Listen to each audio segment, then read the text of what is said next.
కాదు, నీ ఇంటి వారందరూ రక్షణ పొంది పరలోక రాజ్యానికి మీరు వారసులు. ఇది కులము కాదు, ఇది మతము కాదు. యేసుక్రీస్తు ప్రభు ఏదో ఒక జాతికి చెందినవాడు కాదు, ఆయన అందరికీ ప్రభు అయి ఉన్నాడు. రాజులకు రాజు, ప్రభులకు ప్రభువు, నిన్న నేడు నిరంతరం ఉన్నవాడు, మొదటివాడు, కడపటివాడు, అల్ఫా ఓమేగా, ఆదియు అంతమై ఉన్న అనంతుడు, స్టిల్ కింగ్.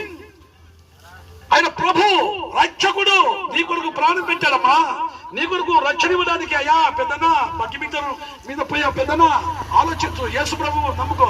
నా రచ్చగట్ట మీద కూర్చున్న తమ్ముళ్ళారా, ఇదే చివరి దినం అయితే మన సమస్య ఎక్కడ వెళ్ళిపోతామో తెలియదు.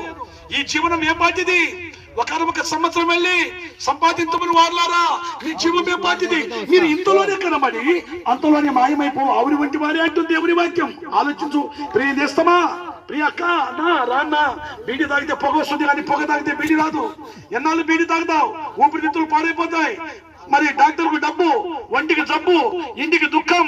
అయ్యో దేవుడా, ఊపిరితిత్తులు పోయే 2 లక్షలు అడుగుతున్నారు అని అప్పుడు దేవుడి మీద నిందేస్తే అది కుదరదంటున్నాడు దేవుడు. నీ చేత్తో నీవే చేసుకున్నావు. ప్రియుల సోదరులారా, ఈ చక్కని అవకాశం మీకు ఇస్తున్నాను. మంచి మాటల చేత ఆదరించబడతారని మీ నోటితో యేసు ప్రభువుని ఒప్పుకుంటే పరలోక సన్నిధానము, పరలోక రాజ్యం మీకు దొరుకుతుందని చెప్తూ మీ కొరకు ప్రార్థన.